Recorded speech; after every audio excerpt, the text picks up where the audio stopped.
the network, the neurons, the mastermind. With second brain, they entertain.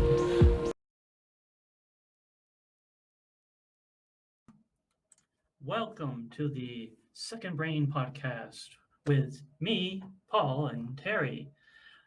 Terry's the mastermind, and I'm just a second brain on for the ride. So we have a special guest tonight. We have Dori, and she does keto, Colourful Keto Dori, and let's bring them on right now. Dori, Oh. Terry, Hey. welcome. Hello. How's everything Welcome. going today? Do you know what? I'm excited. This is only my second time being on a podcast, so I'm a little bit stoked, feeling kind of special. That is great. I mean, you should too.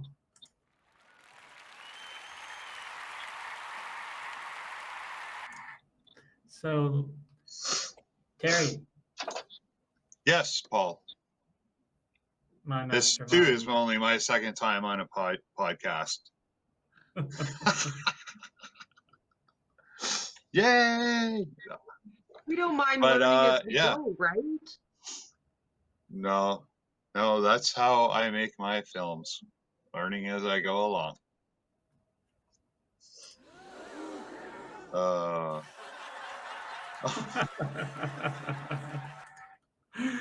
Well, anyway, Terry, I believe you have some questions for our guest. Well, I thought our guest would go and say her spiel first. Yes. I can absolutely do that. I'm so smooth. You can Excellent. just throw me right into the hot seat. See, Terry always corrects. Why not? That's why he's the mastermind. Hi, I'm Dori, otherwise known as Colourful Keto with Dori.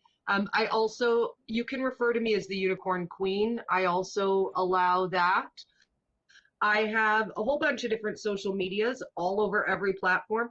If you type in Colourful with a U, because of course Canadian, and Dori, you're going to find me just about everywhere. I fell in love with keto by accident, and I started creating keto recipes and content just about 5 years ago now. Nice. Excellent.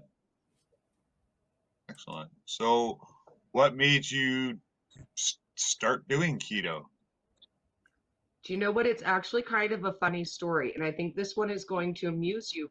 I never intended to start keto. It was never my plan. That was not where I was going.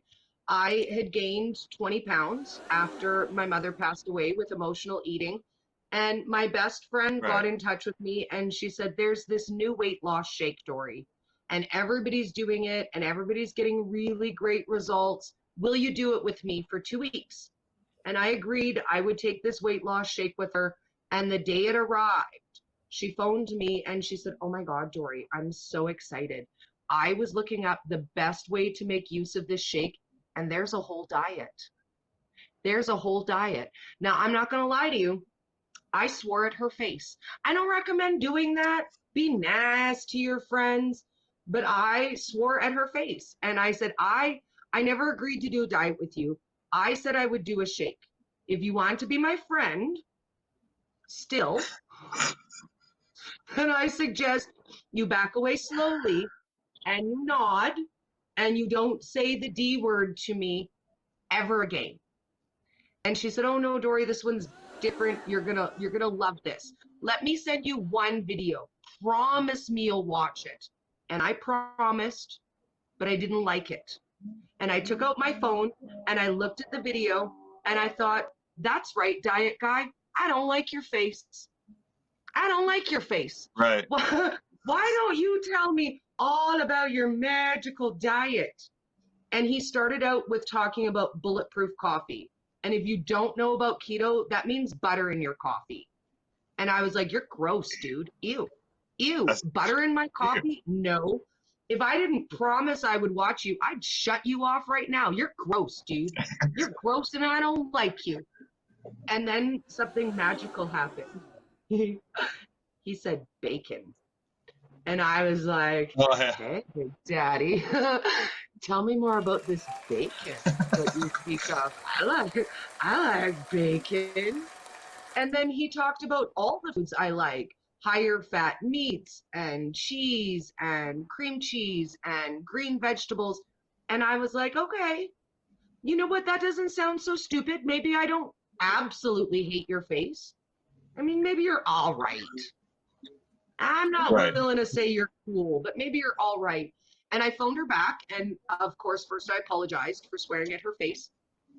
And then I said, well, you can send me a little bit more about your diet, but don't you overwhelm me because I'll get mad at you. And she said, okay. And for a few days, she just slowly fed me a little bit of information, a couple videos, a few grocery lists. And the irony is 5 years later, you know what? She never did keto. And 5 years later, I'm still going strong. The keto queen.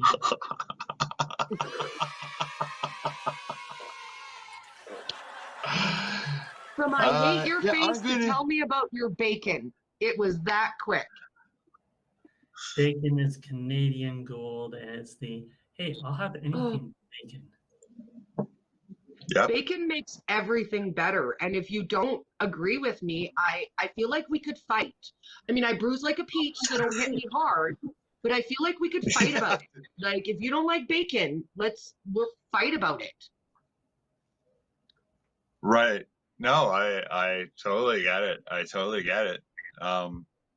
You know, being a practitioner of some quasi keto myself, I think we all know that sugar and simple carbohydrates cause fat.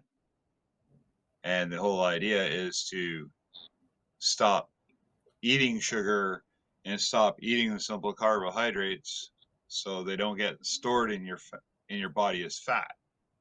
Yes. I actually used to be a sous chef, and one of the things they taught us is that fat does not create fat. So eating fat does not create fat. Let's talk about that first, because I think that's the largest misnomer about a keto diet or a low carb lifestyle, is that if you eat a lot of fat, you're going to get fat. Now, this is the way I like to describe it to people. If you start a fire, you need 3 ingredients to start a fire. You have your paper, you have your kindling, and then you have your logs. Sugar is like paper. It burns super fast, super hot, but it burns out in an instant. Your carbs are like your kindling. They get that fire going. They burn a little bit longer, but they're not sustainable. Fat is your log. So once your body converts to burning fat for fuel, you burn your fluid more evenly. So you're not the same way when you need a sugar rush and you're halfway through your workday and you've got 2 hours left and you're like, oh God, I don't have the energy to pull through. I'm going to eat a chocolate bar. The reason why you do that is because the sugar hits you really fast. It gives you a burst of energy, but in an hour, you're more tired than you were before you ate the sugar. Does that make sense? Yeah, no, it makes perfect sense. And also with your analogy,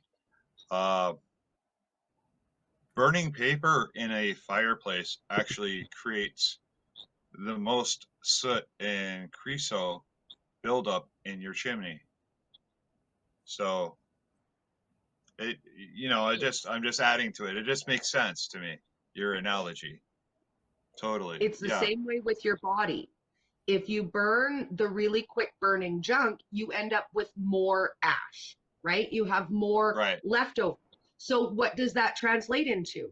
That translates into things like leaky gut, bowel issues, either having constipation or diarrhea. All of these things are product of having too much garbage in your system. There's only a certain amount of the carbs and the sugars that your body can process and turn into usable fuel. All the rest is just extra garbage that is gunking up your system. Right. Exactly. You know, though I don't agree with eating a pound of bacon a day. No. No.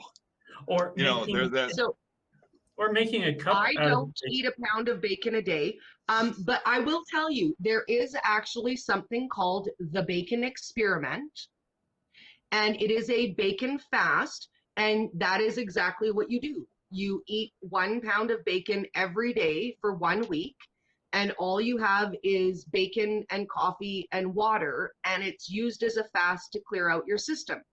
And there's a million different kinds of fasts. You can do an egg fast. Right. You can do a beef and butter fast. You can do a dry fast or a wet fast. A lot of people like to do fasting in keto.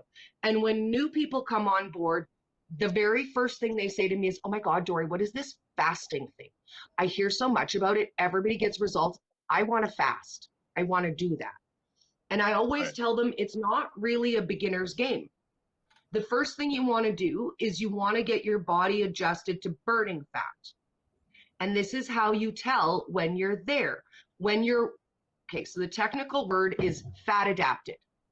But this is how you know when you've become fat adapted. You're just not hungry every day. So when you first start keto, for the first 2 weeks, you're going to be so hungry all of the time. And you're going to eat Right. so much. And you're going to message me and say, oh my God, Dori, there's no way I'm going to lose weight eating this much food. But that is your body learning to convert your fat into fuel. And as you ease out of your sugar and your carbs and you add the fat, your body learns to burn fat. And then all of a sudden, somewhere around the end of week 2, the beginning of week 3, people message me in a panic and they say, okay, so I'm not hungry at all. At all. Should I still eat something even if I'm not hungry? And that's when you know that you've become fat adapted. Once you hit that point, gone are those moments of hangry, where your metabolism goes up and down and you're constantly between starving and feeding yourself, and your body comes to this normal, even keel where you crave fuel when you need it, you burn it when you've got it, and your body doesn't crave exorbitant amounts of food when you're not hungry. So when you want to start fasting, once you're fat adapted and you're not hungry all of the time, you don't even have to set it on a schedule. Fasting should happen naturally. And just gradually throughout the day, you push back the time that you have your first meal, and then gradually bring down the time you have your last meal. Ideally with fasting, all it means is that you eat all of your food in an 8-hour window. So out of 8 hours of the day, I will eat things, and the rest of the day, I'm not consuming anything. And that's what they call intermittent fasting. I understand. So does this kind of lead into, excuse me, does that kind of lead into this whole intuitive eating thing that people talk about? I think it does. I feel like it does. Now, I know a lot of people get back on their soapbox and they really bash intuitive eating. And they say, Dori, if I was going to intuitively eat, girl, I want donuts every day. I'm eat donuts, I'm eat pizza. But for me, I do what I consider a legitimate form of intuitive eating. Some days I eat more meat. Some days I eat more vegetables. But I leave it to my body to let me know what foods I need and how much of them I need. Some days, all I want to eat is meat. Some days, all I want to eat is vegetables. And I allow myself to make those choices. If I'm having a day where I want a lot of sweets, I'll make a single serve batch of keto cookies. It's only 6 cookies. If I go nuts and I eat the whole batch, I'm still within 1 serving. And I can allow myself that. I can eat cookies. I can eat keto pizza. I can make muffins and cakes and cheesecakes. And if I want to eat those things, I can allow myself that. I don't have to beat myself up about wanting to have cheesecake. I can make it. Right. Do I eat cheesecake every day? No. But do I know a woman who literally lost 100 pounds eating keto cheesecake every single day for 6 months? Yeah, I do. Yeah, I do. Oh, I know a lady who lost 100 pounds in 6 months, wow. and she had a piece of keto cheesecake every single day for 6 months, and she still managed to lose 100 pounds. Now, will So you with lose it faster if you do it without the treats and the cookies and the cakes? Yes. But here's the question. Do you want to get there fast, or do you want to enjoy the journey? That's the choice you make yeah. at the end of the day. If you go super strict keto and all you eat is meat and fat and vegetables, you know what? You're going to lose weight really fast. But are you going to hate your face every step of the way? Are you going to despise it every single day? Are you going to wake up every day and think, Jesus, I can't wait till this stupid ass diet is over. Stupid ass diet doesn't let me have donuts. Stupid diet. As soon as I lose 20 pounds, I'm leaving this stupid diet. And that's the difference for me. I don't consider keto a diet. I consider it a lifestyle for me. Originally, I thought, oh, I'll lose that 20 pounds and then I'll quit doing that. But what I found when I started keto, partly because I didn't do a lot of research, I didn't understand the science behind keto, and things started to change in my life and I didn't expect it. So within the first 2 weeks, I was no longer experiencing IBS symptoms. I was able to sleep at night. My anxiety was way down. My depression symptoms were way down. And this is why I stay keto. I've lost that 20 pounds. I lost that 20 pounds and more than what I thought I would. But I stay keto because if I go and I eat a donut within 20 minutes, which is how long it takes your body to digest, I have the worst anxiety. It hits me like an anvil in the face, and then it lasts for 3 whole days, because that's how long it takes for food to get out of your system. So for me, I'm not making a choice between being thin and fat. I'm making a choice between being anxious and being calm. I'm making a choice between constant suicidal thoughts and actually being able to process things and get on about my day and be organized. I do so much more now than I did before keto, that I look back on my life and I think, girl, what were you even doing with yourself all day? Like, what did you even do? You were doing nothing. I invest 16 hours a day now in all different social medias. I don't even know what I did with my life before keto. What was I doing? Yeah. I don't know. Yes. Being lazy, not sleeping, being stressed out, being anxious all of the time. Yes. I could barely function as a grown-ass human. All I wanted to do was sleep. Well, let's take and a then break eat there. And then cry and then eat.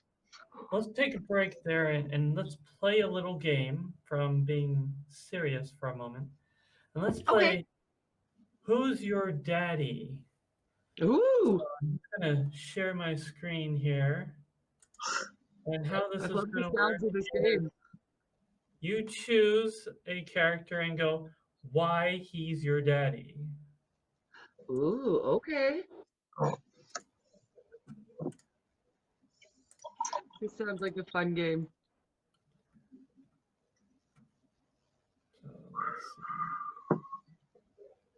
So let's see. I want to be somebody's daddy. Stand up if you want me to be your daddy. Hey, it's 2022. You can be anything you want, right? That is true. That is true. I could make people call me daddy. I'm not gonna, but I could. All right. So we have on our screen a bunch of daddies who are aliens. Okay. Who would be your daddy and why? Let me see. Well, I do see the alien from American Dad. And I'm not going to lie, he's my favorite. And I think he would be my daddy because he has his very own lounge bar in the attic upstairs. And I always wanted to be a sexy lounge singer, just like Jessica Rabbit. Ooh. I'm not really bad. I'm just drawn that way. Drawn to the lounge. All right, Terry.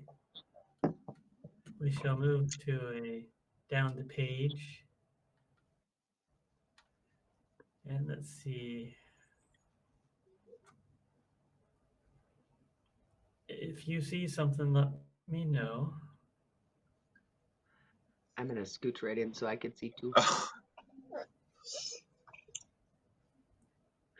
Feel like you don't mind if I get close. Oh, I can barely see this myself. Let's do it. I know I had to like okay. scooch right in to see what they are. I have a feeling that the rabbit is my daddy. The rabbit right here. Yes, the rabbit. And even why? says daddy underneath the title. And why I is like the rabbits. rabbit your daddy? Because it's a bunny rabbit. I like bunny rabbits. I bet it's not because of the frequency at which they do stuff. I bet it has nothing to do with that. Yes. No. Get off me, you're crushing my spokes. Yes, I have a feeling there's an underlying line here to why he's your daddy. He looks too innocent there, Terry. There's a story there. Well, you put me on the spot. I had to come up with an answer, and I chose the rabbit. Spot. I have no idea what you're talking about. I have no idea either. And that. So he's trying to sell us. There's absolutely no justification for that. Yeah. Yeah, I don't buy it. He just, It's just a rabbit. We'll just say that the rabbit is his daddy from behind. See, this is why. Never mind. I'm going to say that my daddy. I feel like it's subliminal. I did say Jessica Rabbit out loud, so I feel like it's subliminal. I'm going to say that my daddy is the alien, and that we're having drinks, and that my daddy's he buys me drinks all the time. Daddy likes you drunk, does he? Yeah. That way I don't know what's going on. Oh my God! How the hell did I end up here, Paul? I am just oblivious. Oh my God! What is this? How did this start? How do I stop it? Yes, you've come for the ride. I don't like this game. I don't like it anymore. And that is, who is your daddy and why? Who wants to be my daddy? Just asking. I will. Pick me, pick me, pick me, pick me. So, all right, let's start this. Sorry, No I got caught up comment in my from thoughts. Terry, What were did we you talking notice? about? Like, he's all. Had a million thoughts going through my head at that moment. So. Oh my goodness. So that was very interesting, Paul. Yes, it was. Was there a purpose behind it? Dori, tell us. I've known you for over a year now. And yeah. You're one of the more interesting people I've come across on social media. Let alone become an actual friend, which was surprising. We met on an app called Clapper, which is in its infancy, and we shall not mention them anymore because they don't need the advertising. And they're not sponsoring this. What? I don't mind. I think it is a good app at its core. I feel very Jerry Maguire about it. I love it for what it almost is, and I love it for what it could be. Yes. And I feel that way about most social medias. I think that the intention of social media is to make people feel closer together and to realize that we're not so small and insignificant in this world, and to allow people the opportunity to reach across all of the boundaries of time and space and distance. Yes. And I think that was the point of social media. And Yeah, I feel but I like think it's not that. and I feel that that just didn't really happen. I mean, social media was Yeah. a great idea, but it kind of went sideways to the we want to Oh, bring people together, but we've actually divided people, and we've actually made them distance themselves. But in some social media actually does bring people together, actually does some good, actually does. But like everything, I believe everything has a good and a bad, and you can't escape it. And it's how people choose to shape it. And social media has become, at times, a weapon, and at other times, a great party festival. It can be an yeah. amazing tool to reach out to people, to network, to promote, to fundraise. And yes, on the other side of that sword, it can be very challenging for people to roll around. I don't know if we're talking about any topics other than me, but Paul, I know that you have some issues with neurodivergence, and sometimes getting the hidden meaning behind what people are saying on social media. Not everyone picks up those kinds of social cues, and I think it's kind of skewing how we interact with people in everyday life as well. I feel like people are, instead of honing their social skills, it's almost like people are forgetting how to talk to each other like a human being without a keyboard. Yes, I agree. Totally. Totally Very, with everything that you guys have said. very That, good. You know, I don't really know when that happened. I mean, for me, I'm almost 50. So by the time I got my first computer in my home, I was 24, 25 years old.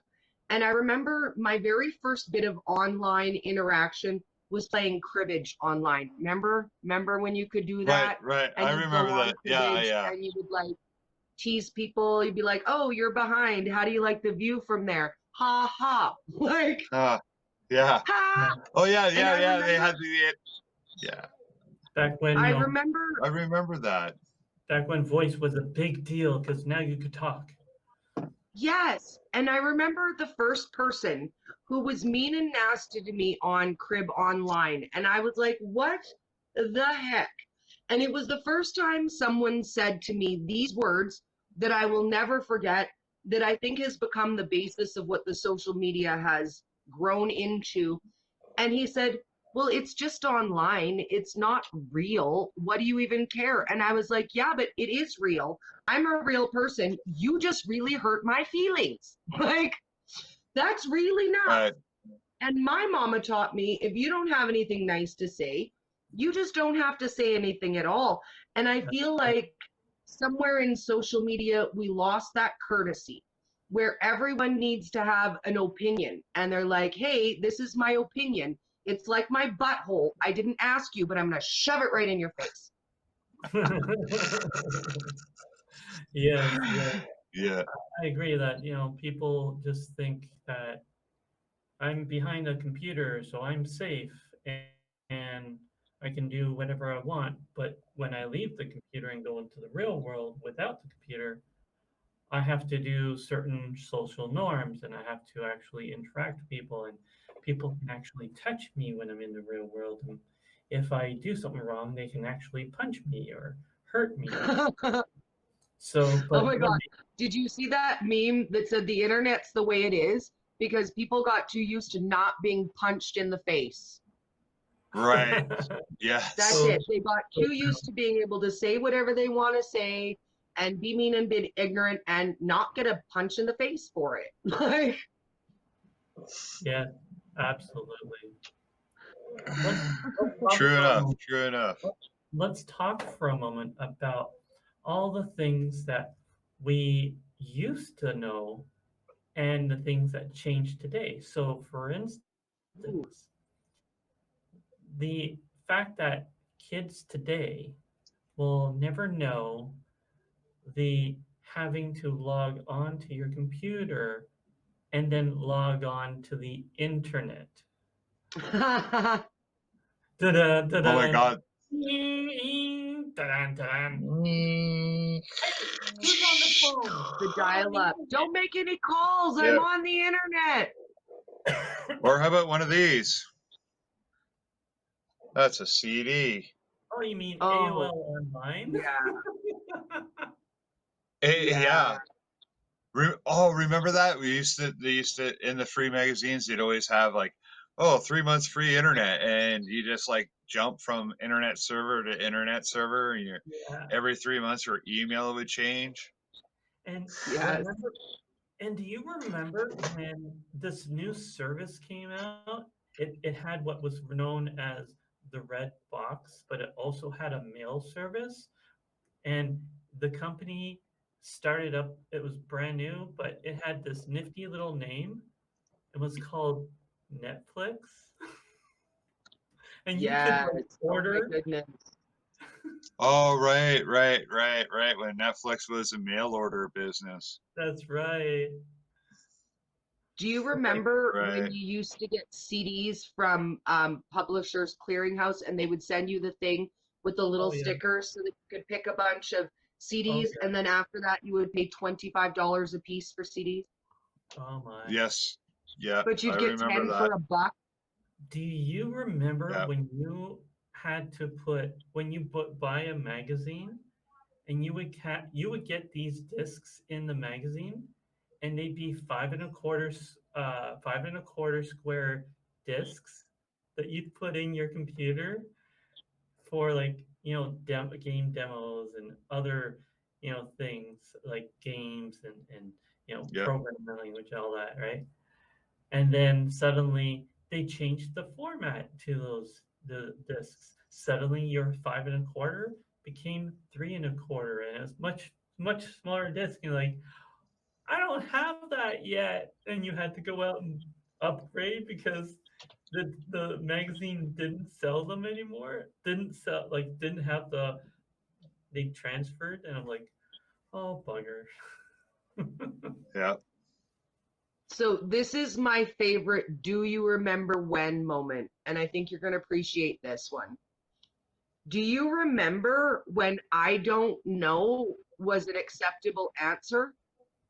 Thank you, Google, for making I don't know an unacceptable answer since 1989. Do you remember when someone would say to you, hey, do you know who sings that song?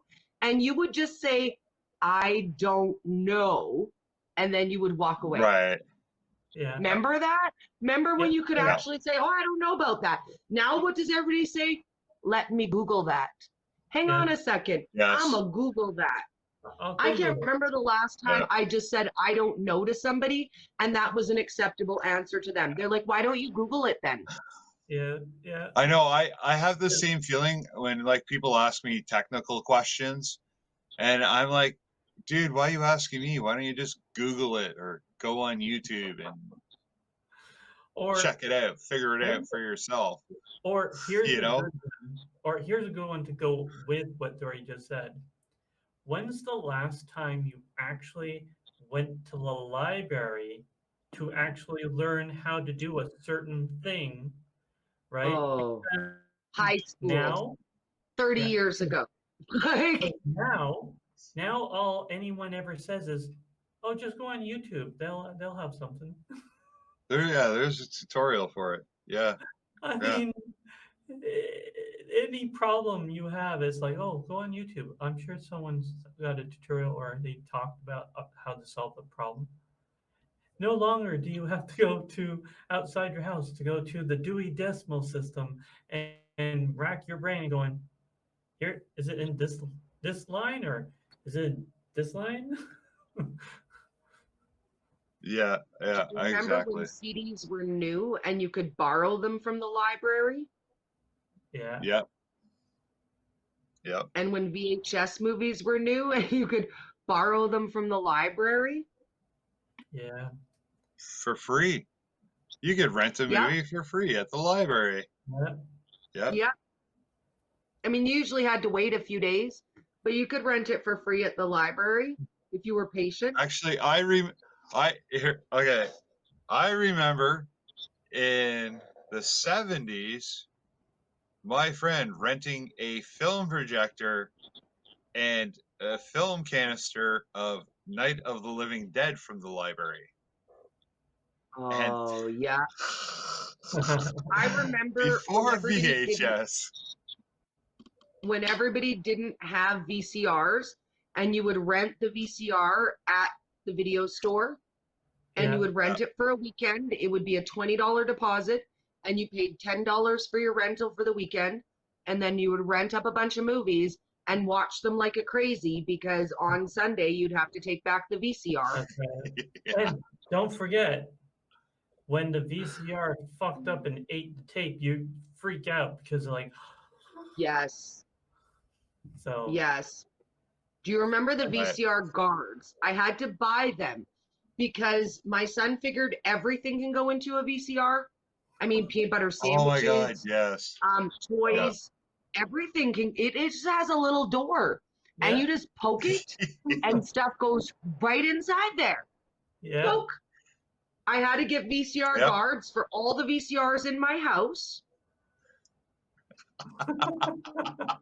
So who remembers having to turn the monitor on, then turn the hard drive on, then turn the actual computer on? Yes, and then the internet. Yes, because then you Which was actually, just the BBS. yeah. Oh, the bulletin board system. Yeah, because that wasn't actually the the internet. That was actually connecting to other people's homes, and then Yeah, the you very found out. first chat. Yeah, and don't forget the Bardello of whatever it was called, because it was basically, hey, we're gonna have a game about hookers, and you're gonna be the pimp. I mean, like, What was the site everybody downloaded music from? For some Yeah. reason, Napster. Napster. Napster. Oh my goodness, Napster. Yeah, That's a blast from the past. LimeWire. And you would have to check them to Yeah. make sure they didn't have any viruses in the files. yeah, and it would take Napster. forever. It would take like days. 5 hours. 5 hours to download Pony. I'm not lying. I downloaded Pony by Genuine. It took me 5 hours to download on Napster. What was your speed? Do you remember? No, it wouldn't have been that great. I mean, it was a computer I 56? bought in Let's see. Was it 2000. 56 baud, 90? Was it 56, 96, or 128? I want to say 56, Yeah. the slowest possible crawl on your That was- knees download speed. Yeah, 56K was pretty much standard across the Right. board for everybody's. Yeah. Yeah. Oh my God, 56K. So here's one. Who remembers the Commodore 64? I do. I used to Ding, have Ding. one. And the Ding. blue screen with the, ding. having to do DOS, having to do the command. Kids will never know the command prompts that you had to go so many processes in order to load. If peak equals poke plus 1, then line 128.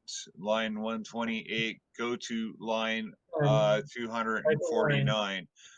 The 6. Yeah, Now, I used to Now, who program in the back. who here remembers the fact that cassette tapes were the first computer game cartridges? I was not aware of Yeah. that. Yeah, you could play Yeah. video games off of audio cassettes Ooh. because Yep. they had magnetic strips.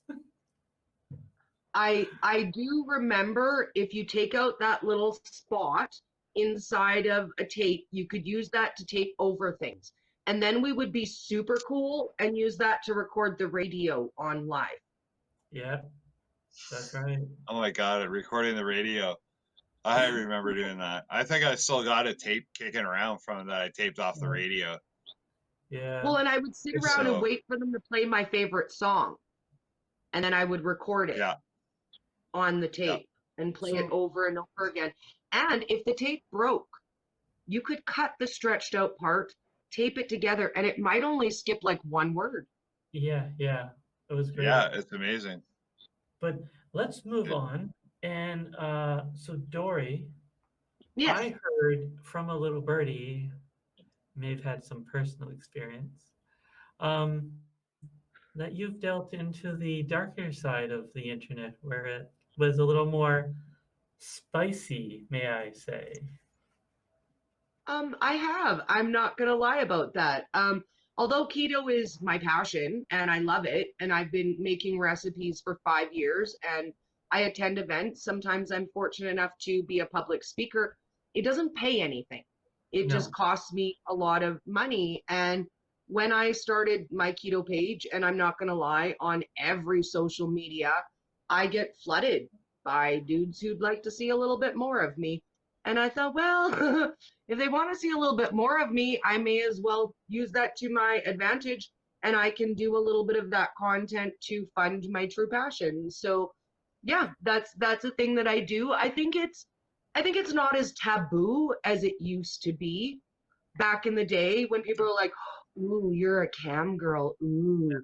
I don't really feel that it's like that anymore. They're very similar to any other social media.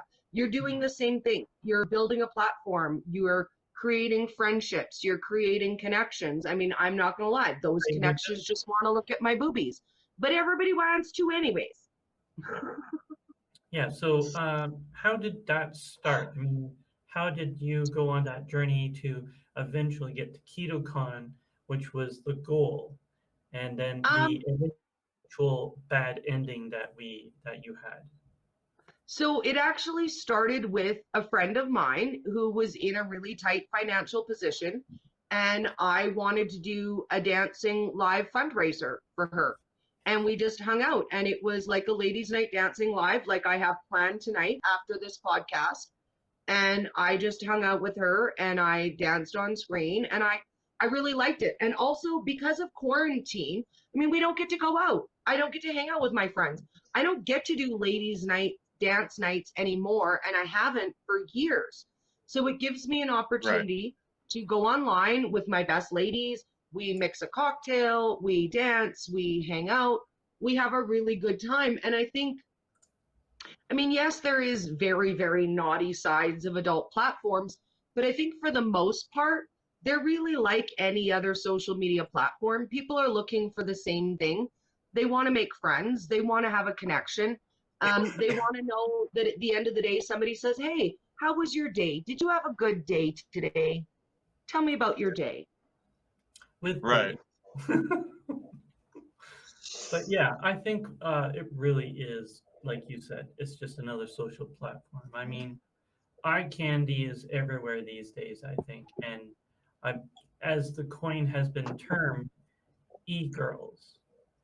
And these e-girls, I think, provide a great service. I mean, they're making money for themselves, and they're taking or manipulating in a very specific way the male gender, who more than happy to go, hey, I make a 6-figure income and I have a girl, but I'm willing to spend all this money on you because I like the way you look. I like all the costumes you do. My girlfriend's not going to do that, so I like what you do, and I'm gonna pay money to you for that. Or it may be a Patreon, maybe like an OnlyFans, maybe a Fanly or some platform, right? And they're paying a service like anything, and it's a business. So those girls are giving the guy what they kind of want. The girl is making an income, a living, and everyone's happy. Well, and here's the interesting part about that. When you are forming a relationship with anybody, it doesn't really matter what kind of a relationship it is. That's going to show through in all of the things that you do when you are spending the time to get to know the people who are around you. But even if you don't agree with adult content, even if you say, all those girls are hoes and I don't want to have anything to do with them, the one thing that you really have to pay attention to is the beauty in marketing. Now, here's the thing. They're selling a free product. It's literally a free product. I mean, you can go to Pornhub, you can go to Google, you can look up and you can find all of this content. So where's the genius in the marketing? These women are brilliant. That's right. They're selling us something that you can get everywhere for free, and yet people still want to come and spend that money on them. So what is it? Is it just the boobies? It's not. It's the one-on-one connection that you're making with somebody. That's right. Because they like the specific thing they're doing. Like there may be one content creator where she is doing, Instagram, Facebook to go, hey, this is what my new set is, but then she has a circle around the center of the picture going new post, right? And it's like link going, go here. This is where my extra content is, right? And so it is just literally, they work just as hard as anyone. And these ladies, just like an escort, right? They're providing a service, they are getting paid, and it's work. It's a job, right? And either a part-time job or a full-time job. Some make more than others. Some are more knowledgeable in how to do the business. Some are less knowledgeable and don't make as much money, but they do the best that they can. So, right? And some of them are. Well, and I think our learning curve is a good spot to wrap up, because we had really kind of begun our discussion talking about that. Yes. And in any new endeavor that you do, if it's a podcast, if it's a new social media, if it's a new way of eating, if it's, learning a new sport or a new exercise, everything has its own learning curve. You're not just going to roll in and be really good at something the first time. My first videos, when I go back and I watch them, I think, oh my God, that is so cringe-worthy and I hate it. But you know what I do? I leave it up. I leave it up for a reason. Why not? Because I could easily erase that and let people think I was always this smooth. But the truth of it is, when people are struggling and when they want to start a new social media or when they want to learn anything, I say to them, go back to my first video, watch that. It is 2 minutes and 38 seconds of the most awkwardness I've ever seen in my entire life. And I took 28 takes to get that. All right. So if you ever feel like you're not smooth, right, you will eventually get there. It's just practice, practice, practice. And eventually you forget the camera's there. You forget other people are watching you. And eventually you forget. Like sitting talking to a friend. Dory, let's take a look at your YouTube right now for just a minute and see something that's awkward. But this is you on a daily basis. Yeah. So my YouTube channel is Colourful Keto. Hi guys! Happy Thursday! I'm so excited to hang out with you today. We are going to get together with an absolutely amazing lady. Her name is Jillian, and I'm not going to butcher her last name. So we will wait for her to pop in and introduce herself. But I am super excited. Now, the first time I had opportunity to meet this amazing lady was at KetoCon 2018, and I had opportunity to hear her speak, and it changed my life. So I'm really excited to chat with her today and share some of that with all y'all. We'll go straight into another part. Hone in and see how people individualize this for them, and what depending she on does what, for her what their meeting. issue is, whether it's glioma, brain. So yeah, this is part of what you do on a daily basis. I mean, Those are my sparkly lights in my kitchen, yeah. which actually happened by accident too. I had originally just started making cooking videos. And one Thursday, ironically enough for Thursday, I decided I was going to do a ladies' night recipe, and I brought out my disco lights. And after that, everybody requested them going forward. So I no longer made any content with the disco lights after that. Right. And now this is your website. Ooh, yes, that is my website. Isn't it pretty? Beautifully done and well laid out and easy to navigate. And so you have the about, right here, and beautiful pictures of you as well. Thank you. And even a nice transition with a unicorn. And so, Thank you. like I said, well laid out, and just so beautifully done. Yep. Just so Anyways, Paul, it's time to wrap up. I am wrapping up. This is the wrap up. Yep. What don't you Okay. ask about me promoting her? All right. Anyways, Didn't have to be a dick about it. Terry, to talk. So this is Dori's link tree, and you can, Ooh, that is my link.